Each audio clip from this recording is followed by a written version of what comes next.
कहानी की शुरुआत में बताया जाता है कि चेस्टर्स मिल नाम का एक शहर पहले आम शहरों की तरह ही था, लेकिन फिर वहाँ कुछ ऐसी भयानक डरावनी घटनाएं घटने लगी जिससे पूरा का पूरा शहर नर्क से भी बदतर बन गया। लेकिन आखिर वहाँ ऐसी कौन सी खतरनाक घटनाएं होने लगी, चलिए जानते हैं। तो कहानी की शुरुआत होती है बार्बी नाम के एक लड़के को दिखाते हुए जो एक डेड बॉडी को जंगल में दफना रहा था। बार्बी वहाँ का लोकल निवासी नहीं था और बार्बी के माथे पर लगी चोट को देखकर लग रहा था कि मरने वाले बंदे के साथ उसकी काफी ज्यादा लड़ाई हुई होगी। उस आदमी को दफनाने के बाद बार्बी अपनी कार में शहर से बाहर निकलने लगता है, लेकिन तभी उसका सामना शेरिफ नाम के एक पुलिस ऑफिसर की कार से होता है। उसे देखकर वो थोड़ा डर जाता है, जिससे उसका ध्यान ड्राइविंग से हट जाता है, लेकिन किसी तरह वो पुलिस से बच निकलता है। पर तभी कुछ गायें सड़क के बीचों बीच खड़ी थी। उनको बचाने के लिए बार्बी अपनी कार को एकदम से मोड़ देता है, जिससे वो गायों से भरे खेत में पहुंच जाता है। इससे उसे थोड़ी चोट लग गई थी। कुछ सेकंड्स बाद वहाँ पर जमीन अर्थक्वेक की वजह से जोर जोर से हिलने लगती है कि अचानक आसमान से एक चीज बार्बी के सामने आकर नीचे गिरती है और सब कुछ शांत हो जाता है। बार्बी देखता है कि एक गाय आसमान से गिरने वाली उस चीज से 2 टुकड़ों में कट चुकी थी। वो डरा हुआ उस चीज को छूने लगता है तो उसे पता चलता है कि वो एक इनविजिबल वॉल है जो इतनी शार्प थी कि इसकी वजह से कई घर भी 2 हिस्सों में कट गए थे। तभी वहाँ जॉय नाम का एक लड़का आकर उससे पूछता है कि तुम ठीक हो या नहीं।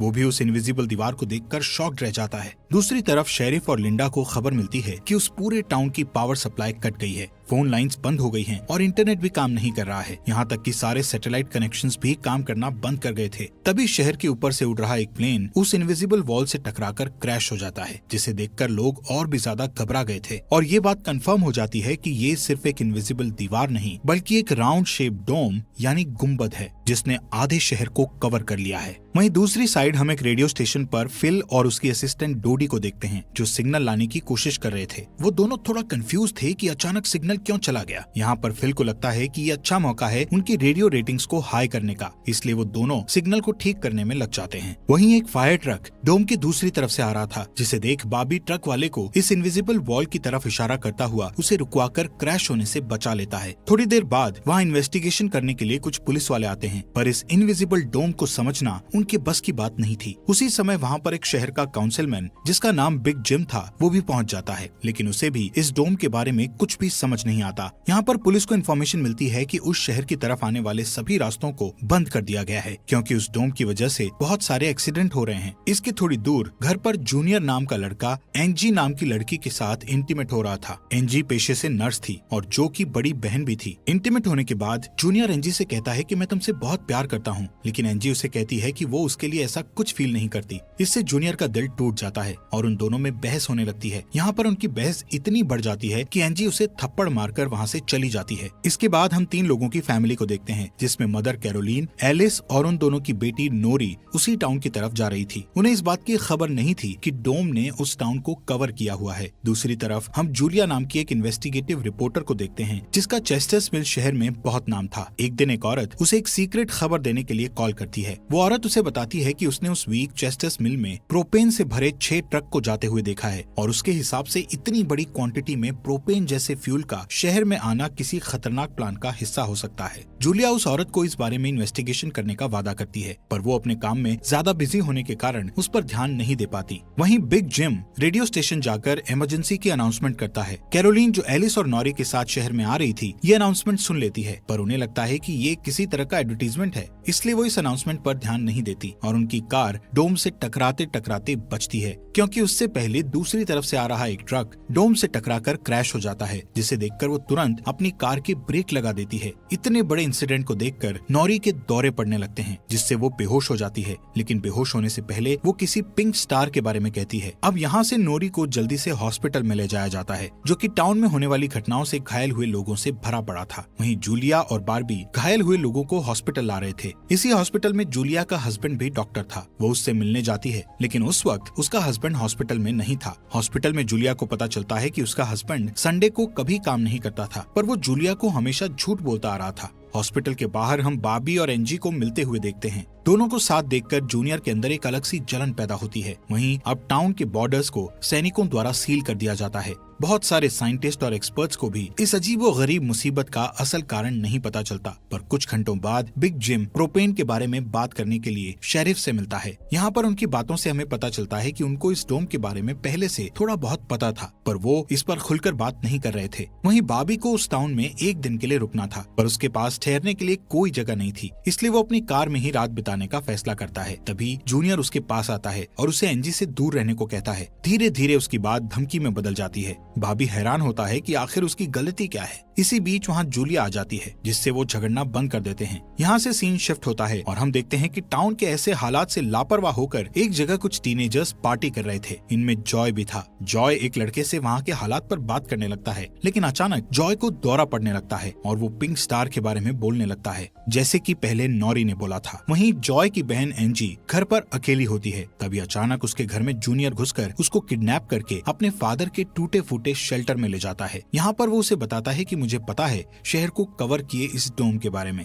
यहाँ पर एंजी को उससे ये भी पता चलता है कि बिग जिम ही जूनियर का फादर है। जूनियर एंजी को ये भी बताता है कि उसके फादर अपनी फैमिली की सुरक्षा को लेकर हमेशा चिंतित रहते थे, इसलिए उन्होंने फैमिली के लिए ये शेल्टर बनाया था। वहीं दूसरी साइड जूलिया बॉबी को अपने घर में ठहरने के लिए लाती है। तभी अचानक बॉबी की नजर उसके हस्बैंड की फोटो पर पड़ती है और उसे रियलाइज होता है कि ये वही आदमी है जिसे उसने सुबह मारा था। दूसरी तरफ लिंडा और शेरिफ सभी व्हीकल्स पर नजर रख रहे थे ताकि कोई भी गलती से इस डोम से न टकरा जाए। तभी अचानक शेरिफ को अटैक आ जाता है और वो वहीं पर मर जाता है। अब यहाँ से हमें सुबह की घटना फ्लैशबैक में दिखाई जाती है, जहाँ बॉबी टाउन में जूलिया के हस्बैंड जो डॉक्टर थे उनसे मिलने आया था। वो उनसे कुछ पेमेंट की बात करता है, पर डॉक्टर उसे पेमेंट देने से इनकार कर देता है, जिस वजह से उन दोनों में झगड़ा हो जाता है और एक्सीडेंटली बॉबी उसे गोली मार देता है। बॉबी जानता था कि भले ही उसने उसे गलती से मारा है, पर उसे इसकी सजा मिलेगी और इससे बचने के लिए उसने उसकी बॉडी को जंगल में दफना दिया। वहीं प्रेजेंट में सुबह उठकर बार्बी देखता है कि उसके गले की चेन गायब है, तो वो जूलिया से इसके बारे में पूछता है। जूलिया उससे कहती है कि वो उसकी चेन को ढूंढकर उसे दे देगी, पर तभी बॉबी को याद आता है कि वो चेन उस केबिन में ही गिर गया था जहाँ उसने उसके पति को मारा था। उधर जॉय अपने फ्रेंड बेन के साथ था, जिसने पिछली रात सीजर के वक्त उसकी मदद की थी। बेन जॉय से पिंक स्टार के बारे में पूछता है, जो उसने रात को दौरा पड़ते वक्त कहा था, लेकिन जॉय को उसके बारे में कुछ भी याद नहीं आ रहा था। वहीं रेडियो स्टेशन में डोडी एक स्पेशल डिवाइस की मदद से डोम के बाहर वाले लोगों से कांटेक्ट करने में सक्सेसफुल हो जाती है। वो सोल्जर्स को आपस में बात करते हुए सुन सकती थी, पर वो उनसे कुछ नहीं कहती। वहाँ सोल्जर्स भी कंफ्यूज थे कि आखिर ये इनविजिबल वॉल क्या है। दूसरी तरफ बिग जिम रेस्टोरेंट में बैठा ब्रेकफास्ट कर रहा होता है कि लिंडा वहाँ आकर उसे शेरिफ के मरने की खबर सुनाती है, जिससे वो लोग तुरंत बंकर में डेड बॉडीज को दफनाने वाले के पास जाते हैं, जिसका नाम लेस्टर था। उधर एंजी शेल्टर में किसी को मदद के लिए बुलाने की पूरी कोशिश करती है, पर वो कामयाब नहीं होती। तभी जॉय वहाँ आता है और उसे चेन के जरिए बेड से बांध देता है। वहीं बिग जिम लेस्टर को अपने साथ लेकर आता है, जो कि शेरिफ का ही दोस्त था। शेरिफ की मौत से वो बहुत दुखी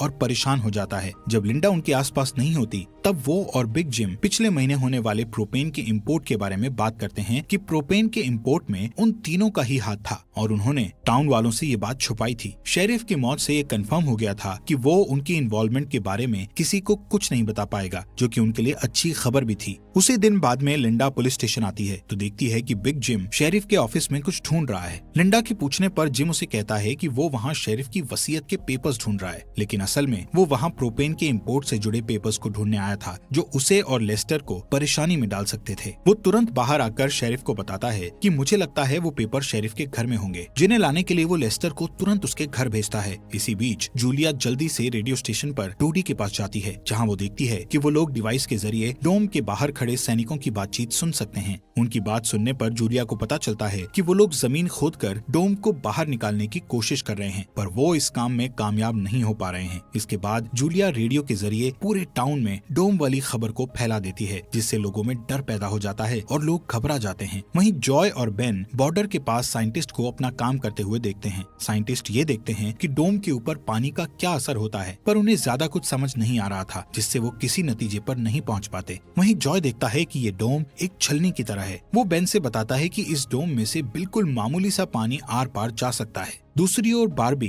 अपनी चेन ढूंढने जूलिया के हस्बैंड डॉक्टर के केबिन में जाता है। वहाँ उसे उसका चेन मिल जाता है, पर तभी जूनियर वहाँ आकर उसे देख लेता है। जूनियर उससे पूछता है कि क्या तुम एंजी के साथ सोए थे। यहाँ पर बार्बी को लगता है कि शायद उसने उसे चेन ढूंढते हुए देख लिया है और इसीलिए वो जूनियर को ऐसे ही वहाँ से जाने नहीं दे सकता था, इसलिए वो जूनियर को बहुत बुरी तरह से पीटने लगता है। वहीं हम देखते हैं कि लेस्टर शेरिफ के घर पहुंचकर प्रोपेन इंपोर्ट के पेपर्स को ढूंढने लगता है। कुछ टाइम बाद उसे वो पेपर्स ड्रॉवर में मिल जाते हैं, तभी वो उन्हें जला देता है। जब वो वहाँ से जाने लगता है तो उसका पैर लगने से पेपर्स की आग घर के पर्दों पर लग जाती है, जिससे आग की लपटें पूरे घर में फैल जाती हैं और पूरा घर जलने लगता है, जिसे देखकर जल्दी ही बहुत सारे लोग जमा हो जाते हैं और आग बुझाने की कोशिश करते हैं, पर फायर ट्रक के बिना आग बुझाना नामुमकिन था। अगर वो लोग घर को जलने देते तो डोम के अंदर का टेम्परेचर बहुत बढ़ जाता, जिससे लोगों की जानें भी जा सकती थी। इसलिए सब मिलकर आग बुझाने में लग जाते हैं। बॉबी लोगों को आग बुझाने में लीड करता है। तभी लिंडा को घर के अंदर से लेस्टर की चीखने की आवाजें सुनाई देती है। वो अंदर जाकर उसे घसीटकर बाहर निकाल लाती है और इलाज के लिए डॉक्टर के पास भेज देती है। यहाँ पर लोगों को आग बुझाने में 1 घंटे के बाद भी कामयाबी नहीं मिलती, उल्टा आग और भड़क जाती है। आखिर में जिम लोडर लेकर आता है और घर को गिरा देता है। तब कहीं जाकर आग शांत होती है। इसके बाद सारे थके हुए लोग इकट्ठा होते हैं। उनमें से पॉल नाम का एक पुलिस वाला फ्रस्ट्रेट होकर कहता है कि हम सभी लोग इस डोम से कभी भी बाहर नहीं निकल पाएंगे, क्योंकि ये डोम आग से जो धुआं निकला है उसे बाहर नहीं निकलने दे रहा। वो कहता है कि हम सभी इस डोम के अंदर ही मरने वाले हैं। इतना कहता हुआ वो हवा में गोली चला देता है, जो कि डोम से टकराकर एक दूसरे पुलिस वाले को लग जाती है और वो तुरंत मर जाता है। यहाँ पर पॉल को अरेस्ट कर लिया जाता है। अंधेरा होने पर जॉय और उसके दोस्त स्केटिंग के लिए जाते हैं। तभी वहाँ पर नोरी जॉय के पास आकर उसे कहती है कि उसे अपना फोन चार्ज करना है। जॉय उसे अपने घर ले जाता है, क्योंकि उसके घर में जनरेटर था, जो कि उस टाउन के गिने चुने घरों में ही था। उधर लिंडा पॉल को जेल लेकर आती है।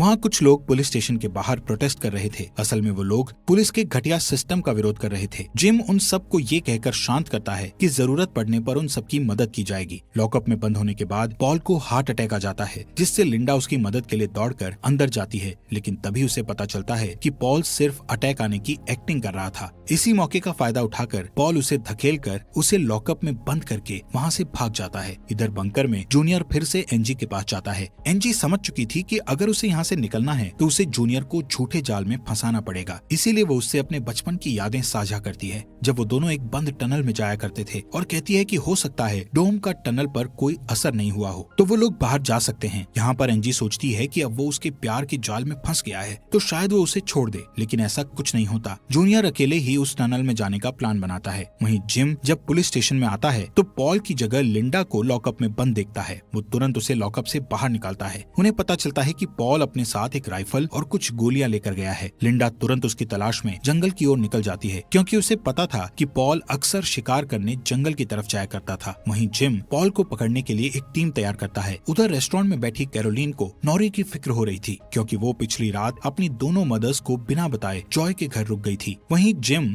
लोगों से पॉल को तलाश करने के लिए उसकी टीम ज्वाइन करने को कहता है। वो बॉबी से भी उनके साथ चलने को कहता है, क्योंकि वो आग बुझाने में अच्छा लीडर साबित हुआ था। इसके बाद वो लोग जंगल में जाने लगते हैं। रास्ते में बार्बी अपनी खूबियां दिखाता हुआ उनसे कहता है कि वो मिलिट्री में भी रह चुका है। वहीं दूसरी ओर जूलिया जूनियर को टनल की तरफ जाते हुए देखती है। वो उसे रोककर पूछती है कि वो बैग पैक करके कहाँ जा रहा है, लेकिन जूनियर बहुत जल्दी में था और वो नर्वस भी था। वो कहता है कि मैं बस यहीं पास में अपने दोस्त से मिलने जा रहा हूँ। इससे जूलिया का शक उस पर और भी बढ़ जाता है और वो उसका पीछा करती हुई टनल तक पहुँच जाती है। उधर जॉय के घर पर जॉय और नॉरी साथ में नाश्ता कर रहे थे। जॉय पहले कभी किसी लड़की के साथ अकेला नहीं रहा था, इसलिए थोड़ा नर्वस फील कर रहा था, जबकि नॉरी कॉन्फिडेंट थी और बातचीत में भी हाजिर जवाब थी। तभी बेन और 2 लड़कियों को अपने साथ लेकर उसके घर आ जाता है, जिन्हें फोन चार्ज करना था। उन्हें इम्प्रेस करने के लिए बेन को जनरेटर यूज करना था, जिसके लिए जॉय बेन को थोड़ी बेदिली से इजाजत दे देता है, क्योंकि उस टाउन में जनरेटर एक बहुत काम की चीज थी और इस तरह उसका मिसयूज करना उसे सही नहीं लग रहा था।